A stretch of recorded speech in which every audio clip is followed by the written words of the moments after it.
Withdraw. The gentleman withdraws his objection. The gentleman from Florida is recognized to speak on the amendment. I'm glad that the ranking member has ripened the question of bribes from China. I think it's one that I would like to explore with Hunter Biden if he were willing to properly acknowledge and honor the subpoena that he'd received from the United States Congress. And if there's any comparison on the Trump policies toward China and the Biden policies toward China, I am eager to engage in that comparison because President Trump put tariffs on China. He was tougher on China than any Republican or Democrat president in my lifetime for sure. And what I've learned about studying bribes is that when people pay them, they typically want something in return. And so when you've got these allegations about Trump in China, you're able to easily compare that to a record where Trump cracked down on China. Now let's compare that to the Biden record. After the Biden China bribes, you get the Biden administration dissolving the China initiative that President Trump and his administration set up at DOJ to specifically go after and prosecute Chinese efforts to engage in malign influence with academia, with politicians, with high society. And I know we have members of this committee intimately familiar with Chinese malign influence. And we would want a DOJ resilient and capable to be able to ensure that no one fell victim to that, from the United States Congress to even service on a city council. Now, Hunter Biden had this interesting email exchange on his laptop related to China that I can't wait to ask him about when a judge ultimately orders him here or to a jail cell. Why was Hunter Biden hosting the annual meeting for his investment fund at the home of the Chinese ambassador? Seems like an odd choice.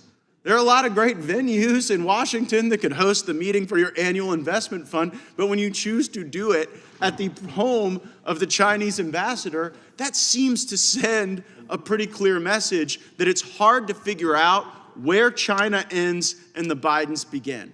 And I found it particularly interesting that while Hunter Biden was personally setting up this special and unique venue to convince people to invest in his fund based on his close ties with the Chinese, that all he had to do to secure the venue was agree to a private one-on-one meeting with the ambassador beforehand, which the emails indicate Hunter was readily willing to do. So aren't the rest of you curious to know what the ambassador wanted to meet with Hunter Biden about before Hunter Biden used his Chinese relationships to enrich himself, his family, his relatives, his uncle, his father, to pay the bills, to run the Biden crime family? I'd like to know what was going on at that meeting. Would the gentleman yield? Sure. Let me just say, it may very well be that what Hunter Biden was doing was wholly improper. It may very well be that what Hunter Biden was doing was criminal. There is a special prosecutor. What there isn't is any evidence that President Biden had anything to do with any of this. Well, I would suggest that the ambassador from China probably wasn't requesting a one-on-one meeting with Hunter Biden to go over investment tips and investment strategies. And if we had Hunter Biden in the witness chair, we could ask him. So it's one thing to say, well, there's just no evidence here. And then when we want to ask simple questions, like, was the ambassador asking about Hunter Biden's art interests and whether he preferred oil paintings or watercolors? I'm guessing that's not the case. And the reason Hunter Biden doesn't want to be in that witness chair is because when confronted with the documents and the evidence, they are boxed in. Because everybody in this country knows what was going on. Hunter Biden was the bag man. He was collecting the money, and Joe Biden was the inside man. And he was delivering the results for China and anyone else that was willing to pay him off. And that's what we're trying to get to the bottom of. I yield back. Gentleman yields back. The gentlelady from Indiana, Ms. Sparks, is recognized. Thank you, Mr. Chairman. I want to make a couple brief remarks on just some of the issues that were brought up from other side and then kind of get to the subject. No, honestly, I agree. Last Congress, the other side passed a lot of very bad bills. I don't think quantity of bills is a good legislation, and actually wasted a lot of money. And unfortunately, they had control on whole houses and presidency and were able to do a lot of bad legislation and not dealing with real issues affecting Americans, crushing debt, inflation, and the spending, and what's happening on our border is very destructive for our country. And they don't want to do, and they don't even want to find bipartisan agreement on these issues, this Congress, which is very sad for me to see. I know there is a lot of discussions about, January 6th, and I've been in the chamber January 6th, and I'll tell you something, we call this insurrection. I'll have to tell you, if the people that show up there wanted to do it, they would have succeeded, but they didn't show up for that reason. It was people that were upset because the quality of people came there. They were mad because we are not governing for the people. And that's unfortunately what was very strange to me, that Speaker Pelosi didn't have a security. Speaker Pelosi insisted for us to stay in the chamber, but I personally demanded to leave that chamber. So a lot of things, the other side dropped the ball. And it was very unfortunate for me to see that. So I think this is beyond the subject of this matter, but we need to stop, accusing people that disagree with the government that been very corrupt and oppressive, to actually come here and, express peacefully their dissatisfaction. And there are always some bad players, and who knows who they are, but we don't call all people insurrectionists. This is just un-American to do it, and I'm sick and tired of the other side constantly doing it, because I knew a lot of people that were there in the crowd, and they're good Americans, patriotic, that love this country. But go further, I know that maybe, Chairman Issa said it might be a waste of time, and Hunter Biden is going to invoke the Fifth Amendment. But you know what?